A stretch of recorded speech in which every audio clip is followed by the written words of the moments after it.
So, hi everyone. First of all, it's really great to be here. And I mean, I was a bit shocked and also amazed at how many people seem to be interested in quantum computing. For me, this talk is actually kind of special because it closes a circle. The first time I was at the CCC was in 2001, and back then I was still in school and I was coming here from my small town in southwest Germany. And when I arrived here, this was kind of like magic fairyland. So there were people doing all kinds of amazing things, like playing with electronics, picking locks. And there was one presentation as well on a Tesla coil, so to say. So a physics student showing around the Tesla coil that he made himself and like explaining the physics and how it worked. And this is kind of how I got very interested in all these kind of things in physics and finally took the decision to study that as well. So today I hope that with my talk, I will be able to like instill in some of you also something similar, like an interest in like interesting quantum phenomena and quantum computing in general. All right. So as I said, my talk will be about quantum computers and some of the results. So I will show you a lot of results from different groups, and some of the results are from my PhD thesis, which I did at CA Clay. So I want to just thank all of my former colleagues and my PhD advisors for their support during that work. All right, so my motivation.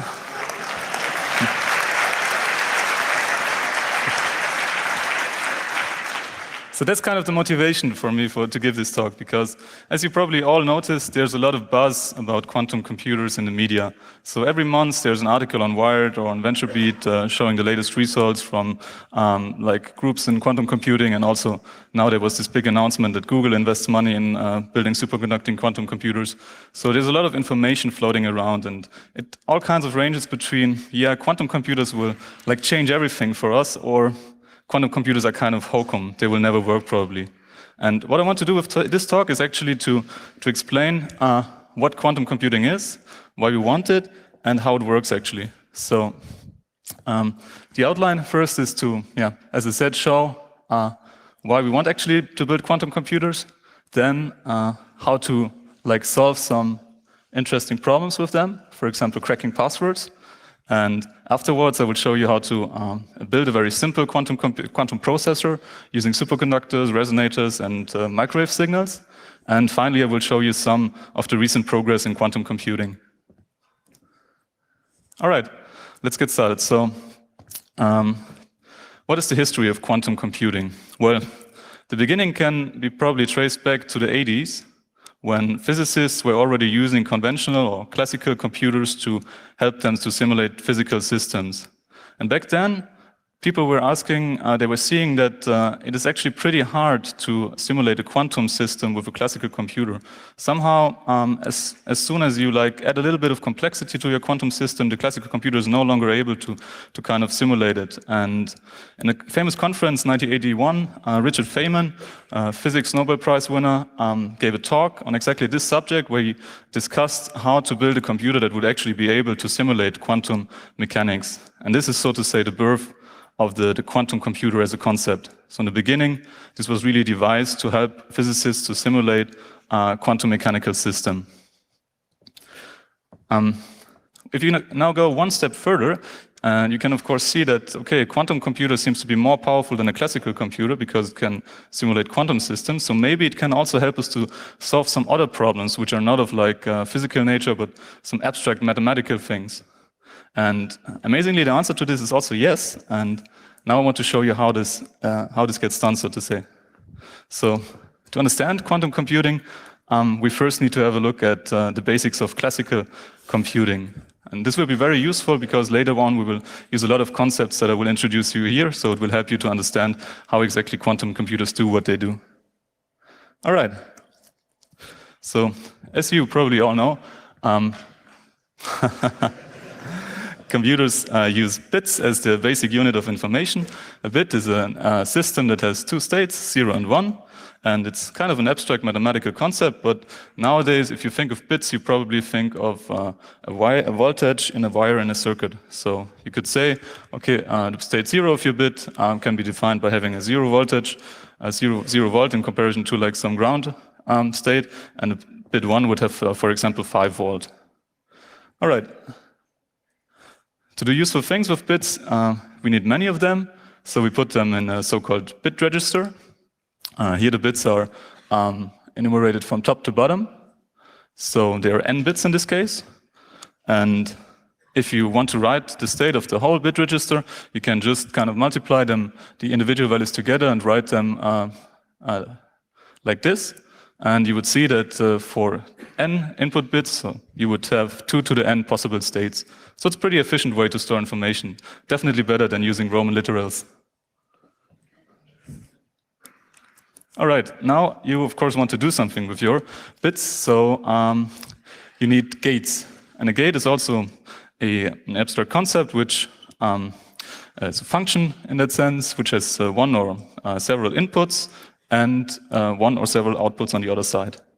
And now for classical computing, there are some circuits which are so-called universal gates. For example, the NAND gate, which you see here, which has 2 inputs and returns a 1 for all the possible input states, except if the 2 input bits are 1. And this gate is universal in the sense that you can construct any other logic gate from this by using combinations and concatenations of this single gate. All right, so that's basically all we need to get started solving problems with our computer. Now, let's have a look at a fictional problem. Let's say, for example, that our beloved leader wants to launch a missile. And of course, not everybody should have the right to launch missiles, so we need a password. And if you want to check now if the password is correct, we need somehow a function that does this for us. And this function, which is shown here and which I call fj, looks like this. So it has n inputs on the left and 1 single output, and it returns a 0 for all of the inputs except for the one that corresponds to the correct passwords. All right, so this means that we have 2 to the n possibilities here. And if we make the input register large enough, we can have a pretty secure system. All right, now imagine that we want to crack this password. And now there's several possibilities. We can, of course, try to reverse engineer the system and try to find out how the function f works. But now, for this talk, let's assume that the function is secure and that we cannot do any kind of reverse engineering. So then the only way to obtain the password is to actually brute force it, which means that we have to try all the possible values of the password and see if the function returns 1. And if we want a computer to do this, we have to teach him to do it. And for this, we use a so-called algorithm, which is basically a baking recipe that the computer can follow to obtain the solution. All right, so our algorithm is pretty simple. We would start by setting the register state to the first value, which is 0, 0, 0, 0, etc. Then calculate fi and check if the function returns a 1. And actually, for a lot of cases, when people choose 0, 0, 0, 0 as their password, it does. So in this case, our algorithm has terminated and we can directly return the password that we found. And for some other cases, for people that use a more secure password, we actually have to check the other values as well. So we increment the value by 1, and we go back to step 2 and repeat this until we find the password. All right, so now you can ask yourself, how efficient is this actually? Well, it's pretty easy to answer, because if we have n input states, we will probably have to check the password at most, the function at most n times. So in the best case, we would check it only once, and in the average case, we would check it probably n over 2 times. So if we plot now the number of evaluations of the function f versus the size of the search space n, we'd get a linear relationship. So, which means that if we double the size of the search space, we also have to double the number of function evaluations. And this is the so-called time complexity of this algorithm. And the idea behind this is that the cost that you have in cracking this password is in calling this function f, which can be really complicated. So you really want to measure how often you have to call this function to obtain the answer you need. All right, so please keep this in mind because we will see the graph again later in the talk. Okay, so that's all I wanted to tell you about classical computing. And now we're going to have a look at quantum computing. So again, I want to go through the basics of quantum computing first. So like for a classical system, in a quantum system, we have also a fundamental unit of information, which is called a quantum bit or qubit. And as the name suggests, this is a quantum mechanical two-level system. Basically, it is also an abstract concept, but I find it really helps if you imagine it as an atom with two states, which I call here 0, and the second state 1. And this atom, this has, of course, a quantum mechanical state, which I indicate by putting this strange vector around the 1. So whenever you see this symbol later in the talk, you know that I'm talking about a quantum state. All right. So now one of the strange things about quantum systems is that they can not only be in the state 0 or 1, but kind of in both states at the same time. So in this case, we wouldn't be able to like write the wave function of the state as a simple 0 or 1, but we would have to write it as a more complex function here, which I call psi, and which is kind of a sum of the state 0 with some amplitude a, plus the state 1, which has an amplitude 1 minus a, and in addition some phase, which is a complex number here, and which kind of makes that we cannot only add the two states together, but we can also subtract them or do more complex things with them. Now this is probably pretty hard to get your head around it, so at least for me, and I find it always helps to imagine this as a particle wave. So for example here, we'd have a particle or a wave that comes from the left, and this wave would encounter like a barrier with two holes in it. And then you would have like circular waves going out from these two holes.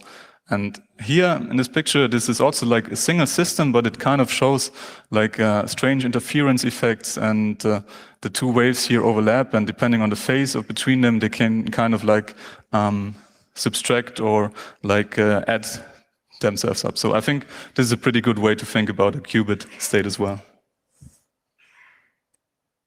All right.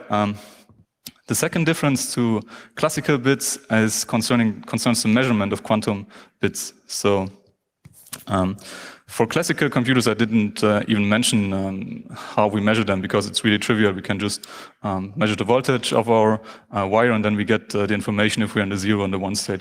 But for quantum system, it's a bit more complicated, because in fact, whenever we measure the system, we also change its state. So let's assume that we have a measurement apparatus here, which is shown on the right, and we want to measure if the quantum system is in the state 0 and 1 or 1. So what we do is that we switch on some kind of interaction between the two systems, and what will now happen is that we will have a so-called collapse of the wave function, where the qubit state will get projected either in the state 0 with a probability that's proportional to the amplitude of the state 0 in the wave function, or into the state 1 with the complementary amplitude. So this is something that is kind of unique for quantum systems, and which we will encounter later again when we try to measure the results that we obtain using our quantum processor. All right. Like for classical bits, we also need many qubits to perform useful operations. So we have a quantum register, and as before, we order the individual qubits from top to bottom and write their wave functions like this. And now if you want to like write the wave function of the whole qubit register, we just multiply the individual wave functions together like this. And so since there are a lot of parentheses there and it's kind of tedious to read, I will often like just put all the terms in one parens and write it like this. So when you see a state like this, you know that actually you have a multi-qubit state where each individual qubit is in the state indicated by its letter. All right. A key resource in quantum computing is the fact that we can have so-called multi-qubit superposition states. So let's remember again, the 2 slides ago, we talked about the fact that a qubit can be in the state 0 and 1 at the same time. So now let's imagine that we prepare a qubit register state where each individual qubit is in an equal superposition between the 0 and 1 state. So this I show you like here, and you can see the factor 0.5 raised to the power of 1/2 is just a normalization constant. So now if I want to obtain the wave function of the whole register, I can again just multiply the individual wave functions, But now the difference is that I have kind of like a sum of products here. So if I want to like obtain the wave function, I have to like multiply out these parentheses. And if I do that, so we do the n times. If I do that, I will get a quantum state which looks like this. So you can see that we have here the state 0, 0, 0, 0, etc. Then we have the state 0, 0, 0, 0, 1, up to the state 1, 1, 1, 1, 1. So basically it means that in this register we have all the possible states of the qubits at the same time. And now this is pretty exciting, and it's kind of a key resource that we can make use of when using quantum computers to solve problems. All right, and yeah, often since the terms are a bit tedious to read as well, I will just omit the normalization when I write the state, so you will often see them like this. Okay, last thing we need to learn about for quantum computing is quantum gates. Like classical gates, quantum gates take a number of input qubits and produce a number of output qubits. The difference is though that now, since we have a quantum mechanical system, the quantum gate also needs to perform a quantum mechanical operation. And this means that some things which are possible in classical computing are no longer possible in quantum computing. Most notably copying qubits, for example. But still, like for classical computers, there also exists the concept of a universal gate, which means that we can find a set of gates that will allow us to realize any classical gate operation with a quantum computer. Okay, now if we combine what we have learned about multi-qubit superpositions and quantum gates, we can see that if we apply our quantum gates to an input state, which is a superposition of all the possible inputs, then we'll get an output state which contains a product of the input state multiplied by the value of the function that we want to calculate for all these input states at once. So this is kind of magical because it means that we have evaluated this quantum function only once, but we have calculated its value for all the possible input values. So when people tell you that quantum computers harness the power of the multiverse, then this is what they usually mean, so-called quantum parallelism.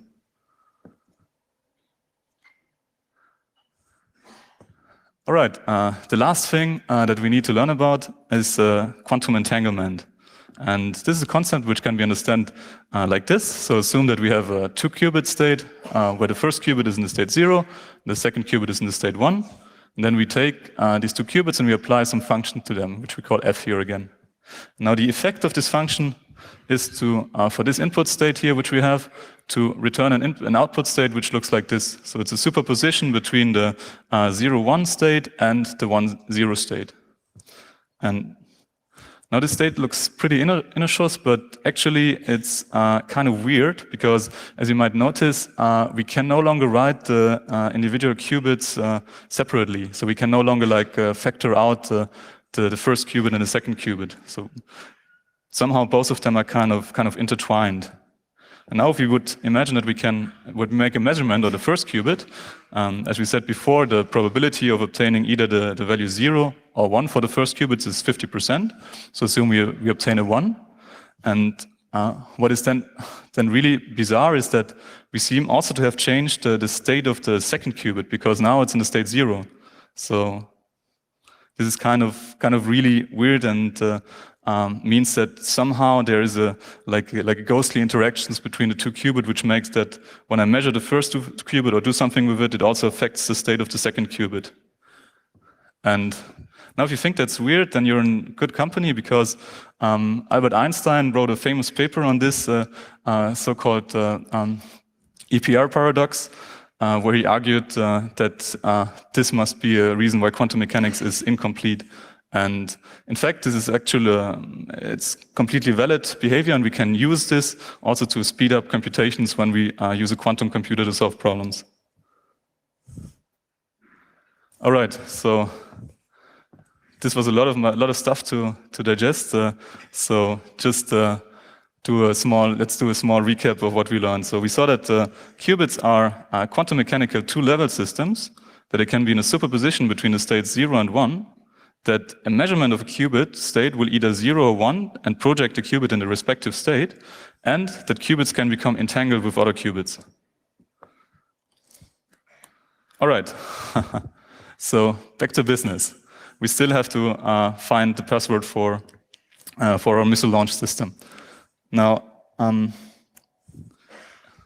let's imagine that we have a blueprint of the function that calculates the passwords, and we are able to implement a quantum version of it. If we can do that, then we can, like before, produce a superposition of input states, calculate the function operator f, j, and then obtain the values of the password hashing function for all possible input states. And amazingly, of course, there will also be the value of the correct password in there. So now we have kind of almost solved our problem, because we have calculated all the possible outcomes of the password hashing function. We have identified the state which contains the right password. Now, the only thing that remains to be done is to get this state out of there. And now what we could do for this is just to try to measure the values of the qubit after applying the operator. But since I told you that a measurement will kind of change the qubit state and project it into an arbitrary state of the superposition state that we have, the probability that we'll actually measure the correct state here is only 1/n. Whereas the probability that we will get some other state, which is not the solution to our problem, is 1 minus 1/1. So that's pretty bad news, actually. And this is kind of the dilemma of quantum mechanics or quantum computing, because you are able to evaluate a function for all possible input states at once, but you're not able to extract that information from the quantum state. So what can we do? Actually, there's a solution for this. It's the so-called Grover algorithm, which was invented or discovered by Love Grover in 1996. And it gives us a way to extract the information from the quantum system. And the algorithm does that by applying a pretty complicated sequence of gates to the output state that we obtain after applying it to the function, and then repeating this square root of n times. So after doing this, we can then perform a measurement, and what the algorithm has done is to transfer all the amplitude to the state which corresponds to the solution of our search problem. So when we now make a measurement, we will have a probability of almost 100% to obtain the correct answer, which of course is great. All right. Now if you have a look at the efficiency of this, we can visualize this for the case, for example, of 10 qubits. So for 10 qubits, the search space of our passwords is 1024, and we can now plot the probability of obtaining the correct solution after applying the Grover operator a number of times. And as you can see, in the beginning, the success probability is quite low, so it's less than 0.1%. But as we keep applying this Grover operator, the probability goes up until it reaches almost 100% after 25 iterations. And this is pretty great, because it means that we have to evaluate our search function not 1024 times, but only 24 times to obtain the correct solution. So if we go back to the graph from before, where we have plotted the time complexity of our classical algorithm, we can now compare that to the quantum algorithm, and we can see that the quantum algorithm is actually much faster for this kind of problem, because it only needs a square root of n attempts or evaluations of the function to find the correct solution.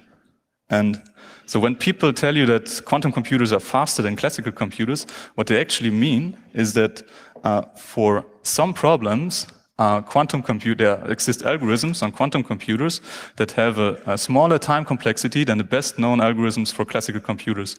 And the difference between the classical algorithm and the quantum algorithm is the so-called quantum speedup. In this case, it would be a quadratic speedup, as you can see. And now I use this example because it's pretty easy to explain, and it's also something where we can prove that there is no better classical algorithm, but most of you probably know quantum computing more from code breaking or from so-called Shor algorithm, because most classical asymmetric cryptological methods are based today on the fact that it's pretty easy to obtain a number by multiplying two large prime numbers together, but it's pretty difficult, on the other hand, to obtain the individual prime factors of that number from the multiplied one. So the best classical algorithm for this problem is kind of sub-exponential. It looks like this, Whereas for a quantum computer, we have an algorithm, so-called Shor algorithm, which can solve the problem in logarithmic n raised to the power of 3 time. And this is actually a pretty big difference because it can change the runtime of such an algorithms from millions of years to a few hours. So, but contrary to the search problem that I showed you before, there's actually no, or to my knowledge, there's no proof that for a classical computer there doesn't exist a better algorithm. So here we cannot really say that quantum computers will always be faster than classical computers because we really don't know if we can find a better algorithm for a classical computer that could solve this problem faster. Okay, so sorry if this was a bit theoretical, so I promise no more equations in this talk. And now I want to show you how you can actually build a quantum processor. And well, there are actually many different answers to this question. And I talked before about qubits as kind of atoms. And that's a good analogy because there are actually people or research groups that are using atoms that they trap in an electromagnetic trap, which is shown here, and use them as qubits. So this photo here is from a research group in Innsbruck. And what they do is that they trap a number of ions in a so-called Paul trap. And they can put these ions inside there like pearls on a string, and then manipulate them using laser light. And since the atoms are also coupled to each other by the vibration mode of the whole system, you can perform quantum gates between individual ions. And so this is a pretty successful and pretty nice way to perform quantum computing. And the largest system that are built today with this kind of approach encompass about 50 to even 100 qubits. All right, so what I want to talk about today, though, are superconducting quantum processors, like the one I show here, which is from the University of Santa Barbara, from the research group which just announced the collaboration with Google to build quantum processors. So, as I said, these quantum processes are realized using thin layers of superconductors on microchips. And for those of you who don't know what a superconductor is, it's basically a metal, or in most cases a metal that loses all of its electric resistance at a very low temperature, and which at that temperature also exhibits quantum mechanical behavior. And superconducting quantum bits are quite attractive because the reasoning is here that if you manage to build a few of them and you manage to make them really good, it would be really easy to scale the number of qubits to a very large amount because you can just fabricate them like we fabricate most of the microchips today.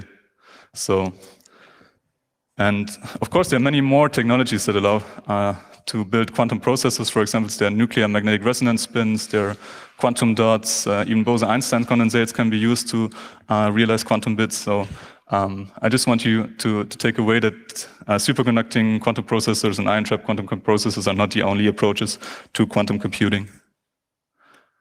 All right, now I want to briefly talk about a very simple 2-qubit quantum processor I built during my PhD thesis. And this processor uses so-called transmon qubits, which are an invention of a research group in Yale from 2004.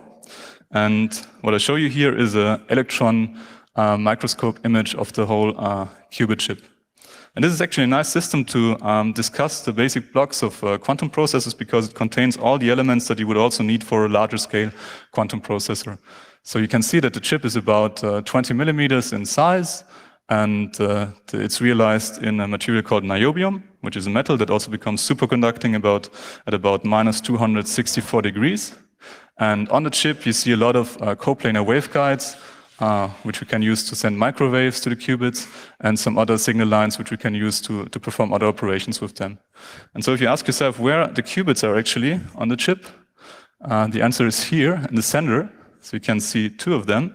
And in the zoom in, you can actually see, well, you probably can't see it very well here because the contrast is not very high, but it's a large capacitor that is realized in aluminium, which also is a superconductor, and which basically acts as a support for our qubit. And the qubit itself is then on the top of this capacitor, and it's so-called Josephson junction, which basically is just an element that consists of 2 thin layers of superconductor separated by an insulating barrier. And it's what we call a bad contact because under normal conditions, there couldn't be any current flowing through the system, but when the system becomes superconducting, we have a superconducting wave function, and the wave function can somehow tunnel through the barrier, and there can be a supercurrent flowing between the two sides of the structure. And now the qubit itself is realized as different states of this system here, which we call also an artificial atom, because it kind of has a ground state and a few excited states that we can control using microwaves, actually. So the difference is here that the frequency of the qubit is, compared to an atom, much lower and in the range of a few gigahertz. All right, yes, the phase difference. And as I said, we can, sorry for the cheesy animation, we can manipulate the qubits using microwave signals, which we send to them through this snake-like structure, which in fact is a coplanar waveguide resonator. You can think of this probably as a guitar string, which when we excite it would vibrate at its own eigenfrequency. And the function of this resonator here in the qubit chip is actually twofold.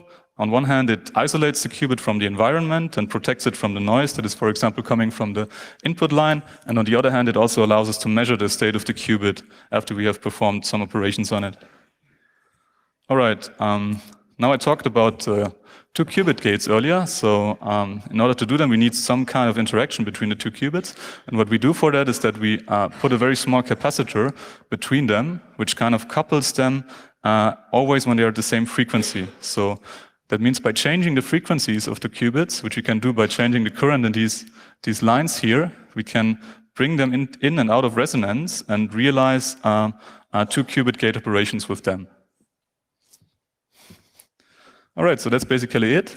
Now to operate this chip, we first glue it to a special microwave PCB, which also contains coplanar waveguides that we can hook up to our equipment. Then we take this whole thing and mount it in a sample holder, whose main function is to also protect the qubits from any stray electromagnetic fields and also to anchor it to the dilution cryostat. The dilution cryostat is basically shown here. So the sample holder gets attached to the bottom of that. And what this thing is basically just a very fancy refrigerator, which cools down the qubit to about 20 millik, which is at minus 274 degrees Celsius, just slightly above absolute zero. And we have to do this because on one hand, the superconductors wouldn't be superconducting if we were at room temperature. And on the other hand, if we would operate our qubits at room temperature, we would find that the thermal noise and thermal excitations of all the materials that are around the qubits would destroy the quantum state of them really fast. So we really, really need to cool them down to a very low temperature to be able to operate them for a sufficiently long time. All right, so that's the short version of how to build a quantum processor. The long version takes about 2 years and lots of microwave calibrations and chases for superconducting leaks and stuff. So what I want to show you here are just the results of one of the experiments we ran with this 2 qubit processor. And what we basically did here is to run the Grover search algorithm, which I showed to you earlier, for the case of 2 qubits. So it's really not a practical problem that you want to solve, but it kind of demonstrates all the abilities that you need to build a large-scale quantum computer, because it contains single qubit gates here, for example, for which we use to create the input superposition state, and it also contains multi-qubit gates. For example, here we have the so-called I-swap gate and 2 single qubit rotations, which together implement the function fj that we talked about earlier. And in this case, the function fj marks the state 00 as the password, or as the solution of our problem.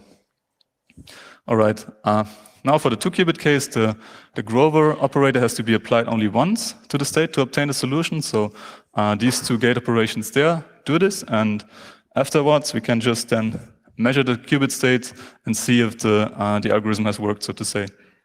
Now you can see the pulse sequence of this gate operation here. What you see there is actually the time on the x-axis, and on the y-axis, the amplitudes of the microwave signals that we send to the qubits, which we show in green, as well as the frequency changes of the qubits, which we show in red. So you can see here that in the beginning we have the two microwave pulses that they create a superposition.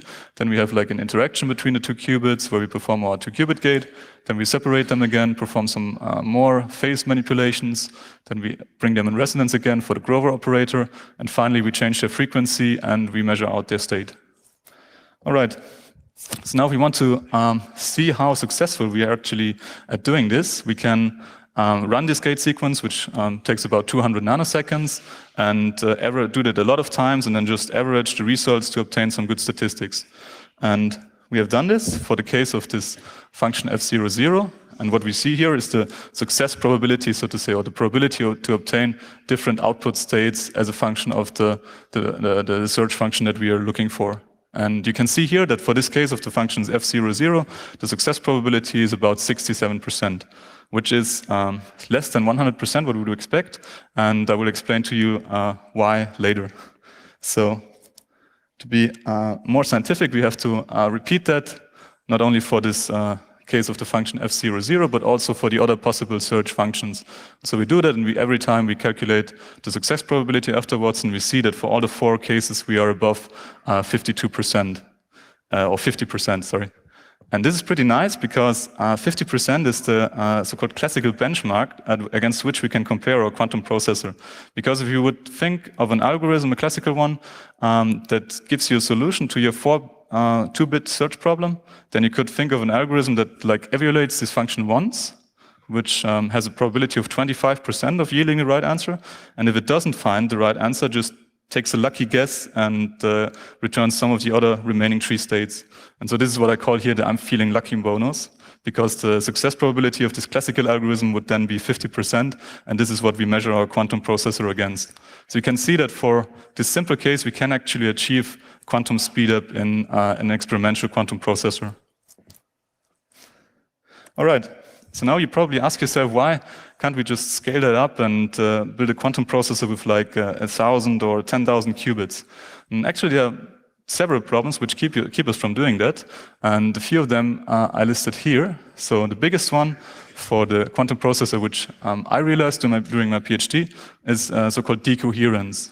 And decoherence means that basically the qubit is not only manipulated and measured by our own signals, but also by other quantum systems which are in the vicinity of the qubits, for example, on the chip itself or in the dilution cryostat. And these quantum systems manipulate the qubit state and also perform a measurement on it.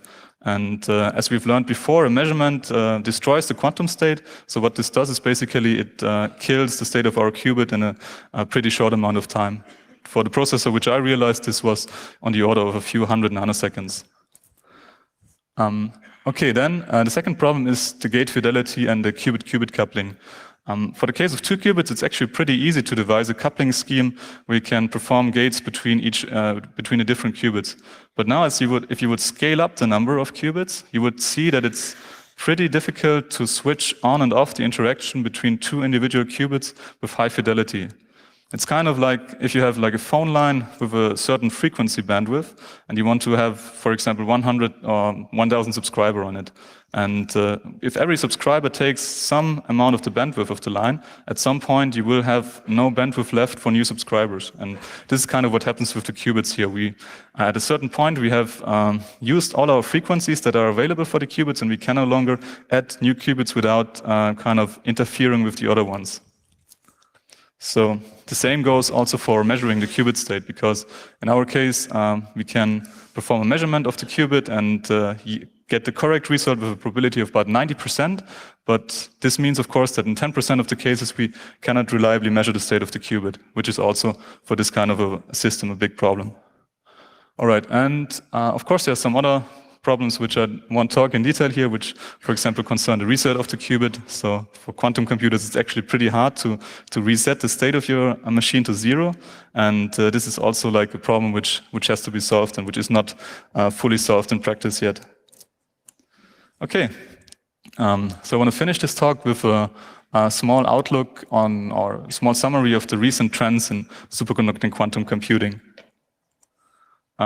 There are several groups in the world that are trying to improve the state of quantum processors and help to really build a large-scale quantum quantum computer.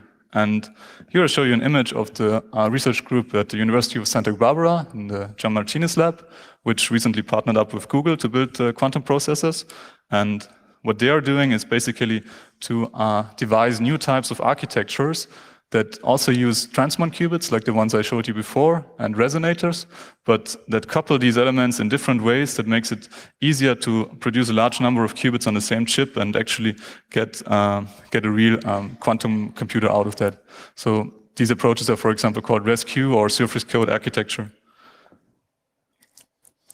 Okay, then you can as well think about improving the qubits themselves and the resonators. And some groups, for example, in Yale and in Delft and in other places around the world, are doing this by replacing these coplanar waveguide resonators that you see here on the left by actual 3D resonators, which are boxes of aluminium that can also resonate at microwave frequencies. So here, for example, we see a system that has a 3D cavity resonator with 2 qubits, which are placed on a sapphire substrate. And the advantage of this is that you can control the environment and the fabrication parameters of the qubit to a much better degree than you would be able to do with normal microchips. So the coherence times and the lifetimes of the resonator, or the quality factor of the resonator in this case, is much better than for these so-called like 2D qubits. All right. Another thing which some groups are working on is so-called quantum error correction, because you cannot only say, okay, let's build better qubits, but you can also say, let's work with bad qubits, but devise algorithms that can help us to correct errors if they occur. And amazingly, this is actually possible, even with quantum bits. And there are several approaches where groups devise quantum processors that can, to some degree, correct errors and like keep the quantum state of the qubits alive for an indefinite amount of time. Although the results which are obtained here, for example, in the Yale group, are not yet at this point. All right, the last thing is then to instead of using normal solid state or superconducting qubits, to use different quantum systems to store or process quantum information. So here, for example, I show you work from the group in Seclay, which is a hybrid quantum system that uses a diamond with so-called NV senders, which are nitrogen vacancy senders in diamond, which actually are responsible for the color of this diamond, and which amazingly can store quantum information. So what we do with the system is that we have a qubit, and when you want to manipulate the state of the qubit, you keep the state on the chip. But if you want to store it, you can transfer it to the NV sender in the diamond and keep it there for a long time without having any interference or any decoherence in the qubit state. All right, so as you can see, there's a lot of research going on in this domain, and you could actually plot kind of a Moore's law for quantum computers or superconducting quantum computers. And if you do that, you would see that when the research started on this subject in 1999, the qubits that we had at the time had a coherence time of less than 1 nanosecond. So they were really, really primitive by today's standards. And in the following years, in 2002 and 2004, there were new types of qubits devised, which had a much longer coherence time. And actually, this trend of increasing the coherence time of the qubit seems to go on at a similar or like a pretty fast rate until today. So in 2013, we have actually superconducting qubits that have coherence times in the order of a few hundred microseconds, which is large enough to envision to actually use these qubits for real quantum computing. So the takeaway here is probably that quantum computers are coming, but there's still, of course, many, many engineering challenges that we have to overcome. And maybe to end this talk in a slightly political way, the bad news is that probably the quantum computers will come to the hands of all the wrong people, because right now it's mostly the research in quantum computing is mostly funded by governments and big corporations. So this technology, when it will become available, will definitely not be available in like a democratic fashion to everybody. So All right, that's basically all I wanted to say. I just wanted to point out that if you're interested in quantum computing and hybrid quantum systems, there's a talk on it tomorrow. Diamonds are a quantum computer's best friend, which is at 12:45 in Hall 6 by Nicholas Whirl. Okay, so with that, I thank you, and I'm open for questions.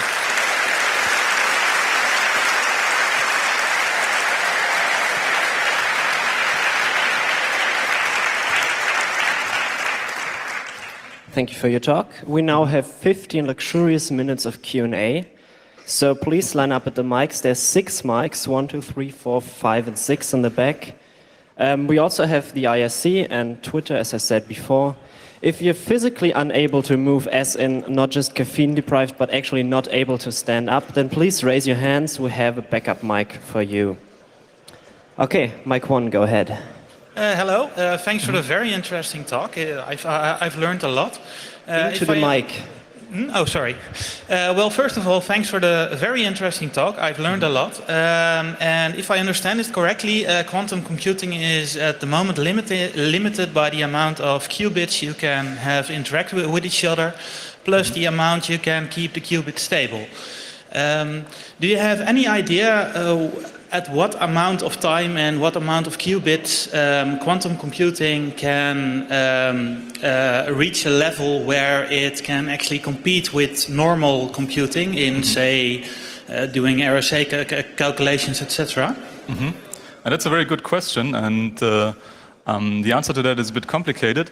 But in fact, what you want to achieve with quantum qubits is the so-called error threshold. Because as I talked about, there's the possibility to perform error correction with qubits. So if you are below a certain level of errors for each individual operation that you perform on a qubit, you can basically correct that away and have a system that works perfectly under all conditions. So, and for classical approaches, or like the traditional approaches to quantum gate computing, this error threshold was pretty low, at the order of like a few fractions of a percent.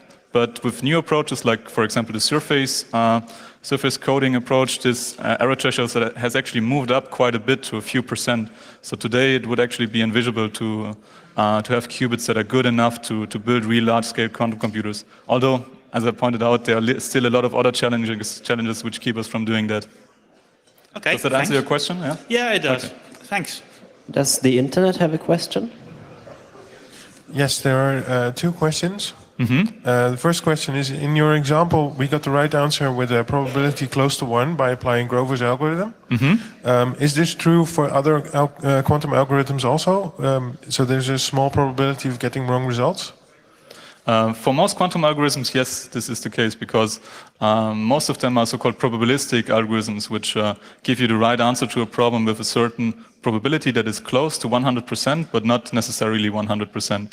So in this case, it could be the case that we get the wrong answer, in which case we just have to like repeat the process and check again a couple of times. So yeah. And I mean, there are a lot of quantum algorithms, and I don't know them all, so there might be some which are more deterministic in that sense. But to my knowledge, most of the quantum algorithms are probabilistic by nature. Number 6, that's you. Hi, thank you very much for your talk. I have a pretty layman question.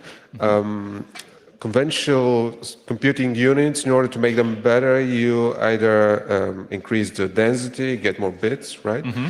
Or you make them faster, or you alter the instruction set in some way. Which of these are feasible for quantum computing? I mean, you answered a bit with the... probably you can answer that. So I think today the biggest challenge in quantum computing is not like having higher packing densities of qubits on a chip.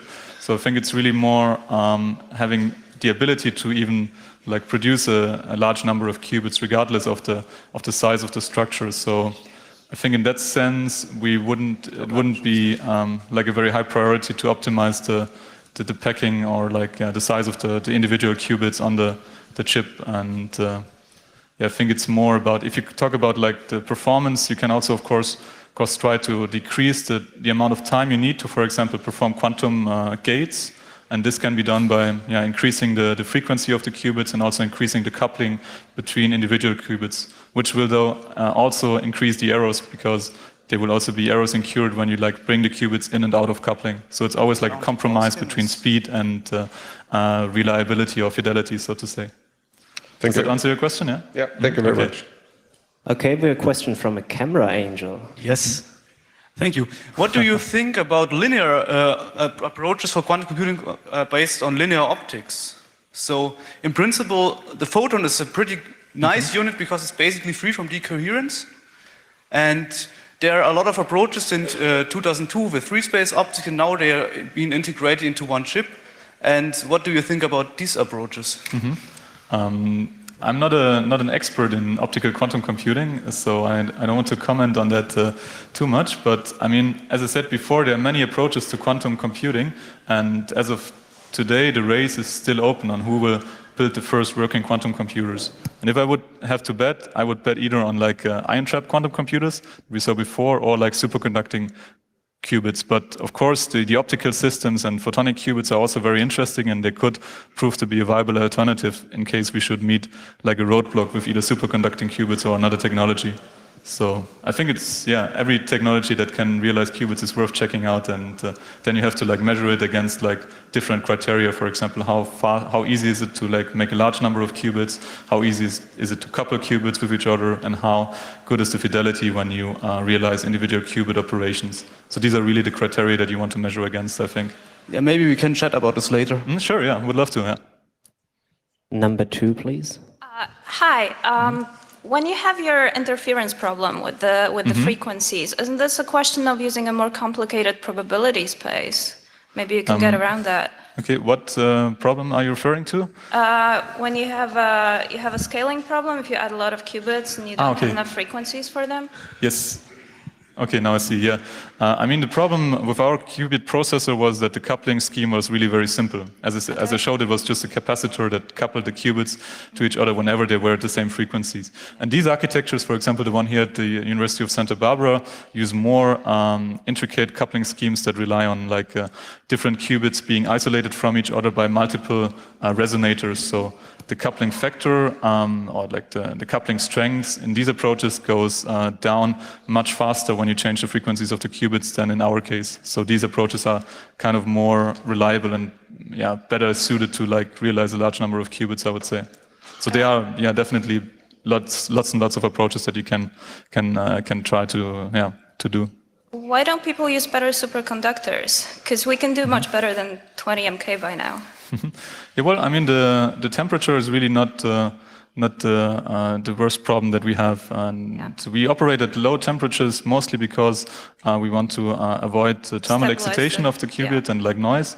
And like changing the material of the superconductor would be possible, but it would also be very complicated because for those materials I showed you, aluminium and niobium, there are actually very good fabrication processes in place which have been optimized for like 10, 20 years. And if you would take a new material, it would be probably quite tricky to get like a film of the same quality and Gotcha. All right, cool. Okay. Okay, internet, please. How many qubits would be necessary to crack a 2048-bit RSA key? Ooh. That's a really good question, and I don't want to lie to you now, but I mean, to my knowledge, the number of qubits that you need to solve this problem goes linear with the problem size. So you would also need of the order of 2,000 something bits there. So as many bits at least as you have bits in the number that you want to crack. But this could of course vary by a constant factor of 2 or 3, depending on how many more bits you need for things like error correction and other stuff. So, but I would have to I can look it up in the Shor algorithm to give you an exact answer on this. Number 5. Hello. Hello. I was wondering, the talk seemed like the direction of the research is how we can use quantum computers, how to solve the problems that we have with normal computers today. But the thing that white crypto is doing usually is to create problems that are hard to solve. Is there research in that direction too? Yeah, of course. I mean, the basic thing about quantum computing is that as I said, with the quantum computers, we are able to solve some of the hard problems that we use for cryptography today much faster than with the classical computers. So this kind of eliminates the security we have in these methods, and there is a lot of research actually on post-quantum cryptography. I mean, I think there was a talk here on that as well, but I'm really not an expert in that subject, and I wouldn't comment on that now. So, but yeah, definitely there's a lot of going on. Also, when it comes to like quantum cryptography itself. Okay, thank you. Number 4. Hi. I'm curious to know what your thoughts are on, in the future, in a world where a lot of these hurdles have been removed, where we have quantum computers that can work with meaningful numbers of qubits and relatively widespread access to this technology. What do you think, some of the most promising applications of this technology would be? So for me personally, I don't think that cracking passwords or reading people's email is like the thing where we should build quantum computers. Right. For me, it's mostly the ability to simulate quantum systems. Because even if you look today at conventional electronics, for example, a processor, you would see that the size of individual transistors comes down really fast and approaches the limit where we actually have a transistor that would consist only of a few atoms. So such a system would by definition, have quantum mechanical behavior. And if we want to understand and simulate these systems, we will definitely need quantum computers to do that. And also there are many other applications, for example, protein folding and like biology, genetics, etc., which would require or profit from this kind of computers. So for me, it's really not about cracking codes, but about like doing science with that. Yeah, thank you. Number 1. One. That's you. Oh, thank you. What I would like to know is, you've in the popular press, I've always heard that scaling to a larger number of bits is hard, and I assumed that this was because when you get too big, they don't interfere with each other anymore. Today, I'm taking away that the errors, the noise is a big problem, and that the retention is a big problem. And in the beginning, you mentioned that the ion trap has up to 100 qubits already. Yes. Can you say more about this ion trap thing and what its parameters are and why you're going in this way if the other one is already so far? So yeah, as I said, I'm not an expert on ion trap quantum computing, but the qubits which they have there are really of very good quality because the coherence time can be in the range of seconds. And the speed of operation can also be comparable to that of superconducting qubits. So you can have gates which operate in like nanoseconds or microseconds, and you can also have a readout fidelity. So so to say the success probability when you read out a given qubit state, which approaches like 100% by like several 6 digits or so. So these systems definitely seem to be very promising. What kind of could be a problem is probably the scaling, because if you go to a very large number of qubits, you would have to somehow accommodate them inside a trap, inside an electromagnetic trap, which could be tricky. But also for this problem, there are solutions devised today. For example, you have like atom traps which are on a chip. So you can really take individual qubits or atoms or ions, if you like and shuffle them around on the chip and transport them to other sites and like that, like isolate them from each other. So as I said, for me, the race is completely open, and right now, ion trap computing seems to be ahead. But this could change, of course, if we keep improving the superconducting qubits like we did in the last 10 years. So, Number 6. Hey, as you told, at the moment we still use the binary system with 2-level systems, but we are not. We can use higher-level systems. Are there any thought experiments to overcome the binary system with higher-level systems? Yeah, you could of course do that, and in fact, we did experiments where we used also the second and the third energy state of the qubit to have like a higher order base for our calculations. But this is usually not done because the speed up or like the gain in information that you achieve there is not exponential. So you could say that if you have, like, for example, a quantum system with 3 states, you would have a state space which is 3 to the power of n for n qubits, whereas for the 2-qubit state it would be 2 to the power of n. So it's still a big difference, but it's not going like it's not the number that we change is not in the exponent, so to say. So that's kind of why most people don't do it. Thanks. Okay, we are out of time. I'm very sorry, but I'm sure you can find Andreas Yes, outside definitely. later. Thank you again, please. Oh, we have still the